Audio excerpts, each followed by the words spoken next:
ಏ ಸೀತಾ, ಬೇಗ ಹೊರಗೆ ಬಾರೆ. ಹೋಗಿದ್ರ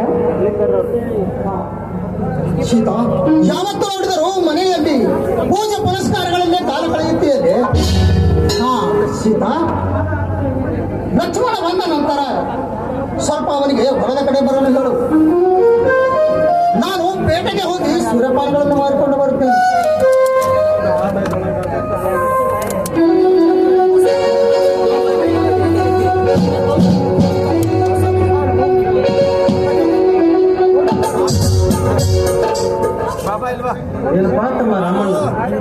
ಚೆನ್ನಾಗಿದ್ಯಾ ನೋಡ್ರಿ, ನಿಮ್ಮ ದಯದಿಂದ ನಾವು ಆರಾಮಾಗಿದ್ದೆ. ಆಯ್ತು.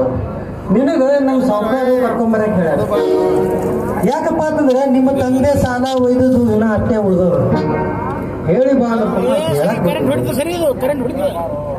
ಯಾಕ್ರಿ ಇದು ಮಸ್ತ್ ಆ ಸಾವುಕಾರರು ನಮ್ಮ ಹತ್ತಿರ ಏನ್ ಕೆಲಸ ಐತಿ? ಅದು ನಮ್ಮ ತಂದೆ ಮಾಡಿದ ಸಾಲ ಇನ್ನೂ ಐತಿ ಅಂತ ಹೇಳ್ತೀರಲ್ಲ.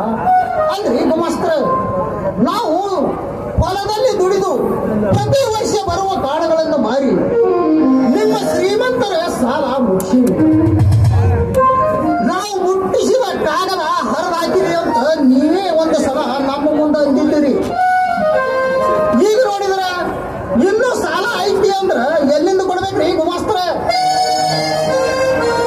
ನೋಡ್ಬತ್ತಮ್ಮ, ಅದೆಲ್ಲ ಉತ್ಸವ ನನಗೆ ಏನೂ ಗೊತ್ತಿಲ್ಲ.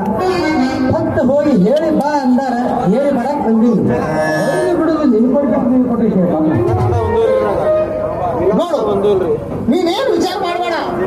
ನಾನು ಬಂದು ಸಾವುಕಾರಿಗೆ ಭೇಟಿ ಆಗ್ತೀನಿ. ಆತಲ್ಲೋ? ಇನ್ನು ಬಾ ತಮ್ಮ, ನಮ್ಮ ಮುಂದೆ ಹೋಗ್ತಾನೆ, ಹಿಂದೆ ಬಾ.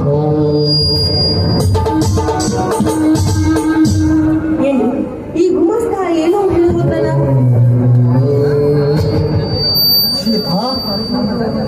ನಮ್ಮ ತಂದೆ ಮಾಡಿದ ಸಾಲ ನಾವು ಚಿಕ್ಕವರಿದ್ದಾಗಲೇ ದುಡಿದು ಮುಟ್ಟಿಸಿದ್ದೇವೆ.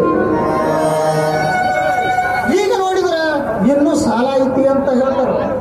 ಇದರ ನನಗೆ ಏನೋ ತಿಳಿಯದಂತಾಗಿದೆ ಸೀತಾ. ನಿಮ್ಮ ತಂದೆ ಮಾಡಿದ ಸಾಲ ಇನ್ನೂ ಇದೆ ಅಂತ ಈ ಗುಮಾಸ್ತ ಹೇಳಿದ್ರು ಕೂಡ ನೀವು ಸುಮ್ಮನೆ ಇದ್ದೀರಲ್ಲ. ಹೋಗ್ರಿ, ಸಾವುಕಾರ ಹತ್ರ ಹೋಗಿ ಏನು ವಿಚಾರ ಅಂತ ಕೇಳ್ಕೊಂಡು ಬರ್ಬೋದಲ್ಲ. ಆಯ್ತು ಸೀತಾ, ನೀನು ಹೇಳಿದ ಹಾಗೆ ಆ ಸಾವುಕಾರ ಹತ್ತಿರ ಹೋಗಿ ಕೇಳಿ ಬರ್ತೀನಿ. ಏಕೆಂದರೆ ಆ ಸಾವುಕಾರು ಯಾವ ಹೊತ್ತಿನಾಗ ಏನು ಮಾಡ್ತಾರ ಅಂತ ಹೇಳಕ್ ಬರುವುದಿಲ್ಲ. ನಾನು ಆದಷ್ಟು ಬೇಗ ಹೋಗಿ ಕೇಳ್ಕೊಂಡು ಬರ್ತೀನಿ.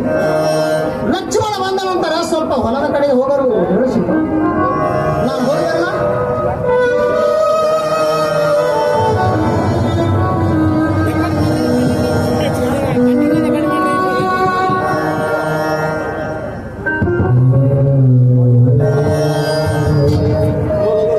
ಅತ್ತಿಗೆ ಅತ್ತಿಗೆ ಲಕ್ಷ್ಮಣ, ಈಗ ಬಂದಿರಪ್ಪ. ಹೋದ ಕೆಲಸ ಏನಾಯ್ತು? ಹೋದ ವಿಷಯ ಕೇಳ್ತೇನಮ್ಮ. ಅತ್ತಿಗೆ, ನಮ್ಮಂತ ದರಿದ್ರ ಬಡವರು ಎಷ್ಟೇ ಕಲಿತು ಡಿಗ್ರಿ ಮುಗಿಸಿದರು ಲಂಚವೆಂಬ ಮಂಚವನ್ನೇ ಹೇರಿದ ಈ ಕ್ರೂರ ಸಮಾಜದಲ್ಲಿ ನೌಕರಿ ಸಿಗುವುದು ತುಂಬಾ ದುರ್ಲಭ. ನಾನಂತೂ ಸಾಕಷ್ಟು ಪ್ರಯತ್ನ ಪಟ್ಟೆ. ಎಲ್ಲಿ ಹೋದ್ರು ಬರೀ ಲಂಚ ಎಷ್ಟು ಕೊಡ್ತಿ ಅಂತ ಸ್ಪಷ್ಟವಾಗಿ ಕೇಳ್ತಾರೆ ಹೊರತು ನೌಕರಿ ಕೊಡ್ತೀನಂತ ಯಾರು ಹೇಳಲಾರು. ಹೊತ್ತಿಗೆ ಯಾರು ಹೇಳಲಾರು. ಏನಪ್ಪ, ಇಷ್ಟೊಂದು ಸಣ್ಣ ವಿಷಯಕ್ಕೆ ಇಷ್ಟೊಂದು ನೊಂದುಕೊಂಡು ಮಾತಾಡ್ತಿದೆಯಲ್ಲೋ? ಹೀಗೆಲ್ಲ ಮನಸ್ತಾಪ ಮಾಡ್ತಿದ್ದೀರ. ನಾವು ಯಾವಾಗ್ಲೂ ನೌಕರಿ ಸಿಕ್ಕಿಲ್ಲ ಅಂತ ಈ ರೀತಿ ಪ್ರಯತ್ನ ಮಾಡೋದು ಬಿಡಬಾರ್ದು. ಪ್ರಯತ್ನ ಮಾಡ್ತಾನೆ ಇರ್ಬೇಕು. ಪ್ರಯತ್ನಕ್ಕೆ ಫಲ ಸಿಕ್ಕೇ ಸಿಗುತ್ತೆಪ್ಪ, ಸಿಕ್ಕೇ ಸಿಗುತ್ತೆ.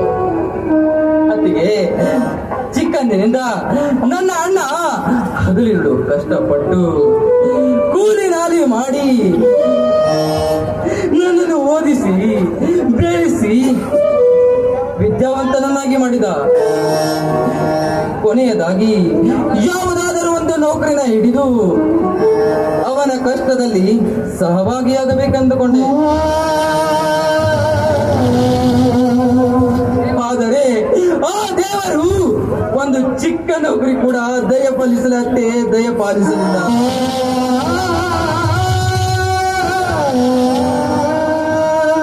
ಅತ್ತಿಗೆ, ನಮ್ಮಂತ ಬಡವರು ಈ ಭೂಮಿಯ ಮೇಲೆ ಬದುಕಬಾರದಮ್ಮ, ಬದುಕಬಾರದು.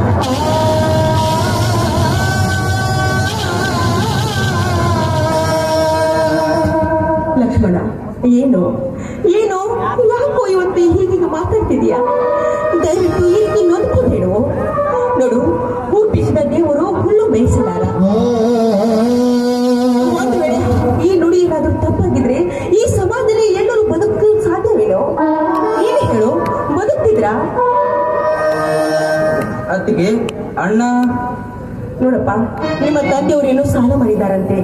ಸಾಲ ಇನ್ನೂ ತೀರಿಲ್ಲ ಅಂತ ಗುಮಾಸ್ತರು ಮನೆ ಕರೆಯಲಿಕ್ಕೆ ಬಂದಿದ್ರು. ಅದಕ್ಕೆ ನಾನೇ ಹೇಳಿದೆ, ಸಾವುಕಾರ ಹತ್ರ ಹೋಗಿ ಏನು ವಿಚಾರ ತಿಳ್ಕೊಂಡು ಬನ್ನಿ ಅಂತ. ಅದಕ್ಕೆ ಹೋಗಿದ್ದಾರೆ. ಅಷ್ಟೇ ಅಲ್ಲ, ನನಗೆ ಊಟ ಮಾಡಿ ಹೊಲಕ್ಕೆ ಹೋಗು ಅಂತ ಹೇಳಿದ್ದಾರೆ.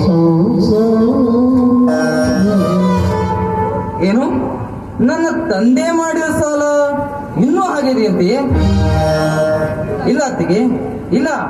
ಆ ಸಾಲವನ್ನ ನಮ್ಮ ಅಣ್ಣ ಎಂದೋ ತೀರಿಸ್ತೇನಂತ ನನ್ನ ಮುಂದೆ ಹೇಳಿದ್ದ. ಅತ್ತಿಗೆ ತಡೆ, ನಾನೇ ಆ ಶ್ರೀಮಂತ ಸೊಕ್ಕಿನ ಮನೆಗೆ ಹೋಗಿ ಬರುತ್ತೇನೆ. ಲಕ್ಷ್ಮಣ, ನಿಂತ್ಕೊರು. ಇಷ್ಟೊಂದು ಆಕ್ರೋಶ ಏನು ಪಡ್ತಾ ಇದೆಯಾ? ನೋಡು, ನಿಮ್ಮ ಮನ ಕೇಳ್ಕೊಂಡು ಬರ್ತೀನಿ ಅಂತ ಹೋಗಿದ್ದಾರೆ ತಾನೆ, ಹೋಗಿ ಬರ್ತಾರೆ. ನಡೆ, ನೀನು ಊಟ ಮಾಡಿ ಹೊಲಕ್ಕೆ ಹೋಗು. ಅತ್ತಿಗೆ, ನನಗೇಕೋ ಹಸಿವಿಲ್ಲ. ಅತ್ತಿಗೆ, ಅಣ್ಣ ಬಂದ ಮೇಲೆ ಒಟ್ಟಿಗೆ ಊಟ ಮಾಡಿದ್ರೆ ನಾನು ಸ್ವಲ್ಪ ಹೊಲದ ಕಡೆ ಹೋಗಿ ಬರ್ತೀನಿ. ಅಬ್ಬ, ಈಗ ನನಗೆ ಸಮಾಧಾನವಾಯಿತು. ಎಲ್ಲಿ ಅವನು ಹೆಚ್ಚು ಕಡಿಮೆ ಮಾಡ್ಕೊಂಡು ಬಿಡ್ತಾನೋ ಅಂತ ಭಯ ಆಗಿತ್ತು ನನಗೆ.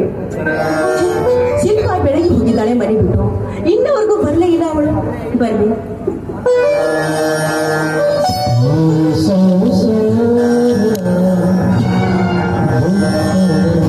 ಶಿಲ್ಪ, ನೀನು ಅದು ಅದಕ್ಕೆ ನಾನು ಬೇಗ ಬರ್ಬೇಕೆಂದು ಮಾಡಿದೆ. ಆದ್ರೆ ಅಲ್ಲಿ ಬಾಯಿ ಮುಚ್ಚು. ಉಂಟನೆಪ್ಪ, ನನ್ನ ಮುಂದೆ ನಡೆಯುವುದಿಲ್ಲ. ಇಲ್ಲ ಅದಕ್ಕೆ ಈಗ ಏನಾಗ್ತಿದೆ ಅಂತ ಈ ರೀತಿ ಮಾತನಾಡ್ತೀವಿ. ನಾನೇನು ಅಂತ ತಪ್ಪು ಮಾಡಿದ್ರಿ? ಶಿಲ್ಪ, ತಪ್ಪು ನೀನು ಮಾಡಿಲ್ಲ. ನೀನು ಮಾಡಿಲ್ಲ. ಏನೋ ಸಣ್ಣಳು ಅಲ್ಲಿ ಸುತ್ತಾಡಿ ಅಂತ ನಾನು ಬಿಟ್ಟಿದ್ದೀನಲ್ಲ, ನನ್ನ ತಪ್ಪು. ಪ್ರತಿಫಲ ನೀನು ಕೊಡ್ತಾ ಇಲ್ಲ. ನಾನೇನು ಅಂತ ತಪ್ಪು ಮಾಡಿದ್ರಿ ಅಂತ ಈ ರೀತಿ ಮಾತನಾಡ್ತಾ ಇದ್ದೀನಿ. ನಿಮ್ಮ ಮಾತಿನ ಅರ್ಥ ನನಗರ್ಥ ಇಲ್ಲ. ನೋಡಿ, ನಾನು ಗೆಳತಿಯ ಮನೆಗೆ ಹೋಗಿ ಬಂದಿದ್ದು ತಪ್ಪು ಅಂತ ನಾನು ಹೇಳ್ತಾ ಇಲ್ಲ. ನೋಡು, ನಿನ್ನ ತಾಯಿ ಸ್ಥಳದಲ್ಲಿ ನಾನು ಕುಳಿತುಕೊಂಡು ನಿನಗೊಂದು ಮಾತು ಹೇಳ್ತಾ ಇದ್ದೀನಿ. ನೀನು ಎಲ್ಲಿ ಜಾಸ್ತಿ ಹೊತ್ತು ಹೊರಗೆ ಇರಬಾರ್ದು ಅಂತ ಹೇಳ್ತಾ ಇದ್ದೀನಿ. ಅದಕ್ಕೆ ನನಗೂ ನನ್ನ ಹೆತ್ತ ತಾಯಿ ಇದ್ದಿದ್ರೆ ಈ ಮಾತನ್ನ ಹೇಳ್ತಾ ಇದ್ದ.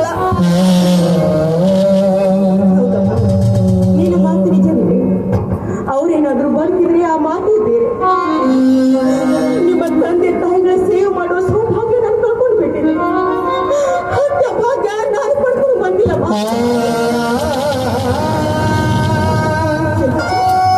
ಒಂದು ಮಾತು ಕೇಳು, ನೀನ ನಾನೇನಮ್ಮ ನನ್ನ ಮಗಳು ಅಂತ ತಿಳ್ಕೊಂಡಿದ್ದೀನಿ. ಇದು ಕೆಟ್ಟ ಕಾಲ. ಜನ ಒಳ್ಳೆಯದಲ್ಲಮ್ಮ. ನೀನು ಕೆಳದವಳು, ಹೊರಗಡೆ ಸುತ್ತಲೂ ಬೇಡ ಅಂತ ಹೇಳ್ತಾ ಇದ್ದೀನಿ. ದಯವಿಟ್ಟು ನನ್ನ ಮಾತು ತಪ್ಪಲ್ಲಿ ತಿಳ್ಕೊಬೇಡ. ಆಯ್ತು, ಇನ್ನು ಮುಂದೆ ನಾನು ಈ ಮನೆ ಬಿಟ್ಟು ಎಲ್ಲೂ ಹೋಗಲ್ಲ, ಆಯ್ತು? ಅದಕ್ಕೆ ನನಗೆ ಹೊಟ್ಟೆ ತುಂಬಾ ಹಸಿವಾಗ್ತಾ ಇದೆ. ಊಟಕ್ಕೆ ಆಯ್ತಮ್ಮ, ನಡೆ, ಅಡಿಗೆ ಎಲ್ಲ ಮಾಡಿದ್ದೇನೆ, ನೀನು ಊಟ ಮಾಡು. ಲಕ್ಷ್ಮಣ ಹೊರಗಡೆ ಹೋಗಿದ್ದಾನೆ. ಅವ್ರು ಬಂದ್ಮೇಲೆ ನಿಮ್ಮ ದೊಡ್ಡಣ್ಣ ಕೂಡ ಬರ್ತಾನೆ. ಎಲ್ಲೋ ಸೇರಿ ನಾವು ಊಟ ಮಾಡೋಣ, ಆಯ್ತು?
ನನ್ನ ಮನೆಗೆ ದ್ರೋಹ ಮಾಡಿದೆಯಲ್ಲೋ, ನಿನ್ನನ್ನು ಸೇಡು ತೀರಿಸಿಕೊಳ್ಳುವ ಸಲುವಾಗಿ ನಿನ್ನನ್ನು ತಿನ್ನಲು ಅನ್ನ ಸಿಗದಂತೆ ಮಾಡಿದಾಗಲೇ ನನ್ನ ಹೆತ್ತವರ ಆತ್ಮಕ್ಕೆ ಶಾಂತಿ ಸಿಗುವುದು. ನಾನಿಟ್ಟ ಗುರಿ ಬೇಟೆ ಪ್ರೇಮರಾಜ್.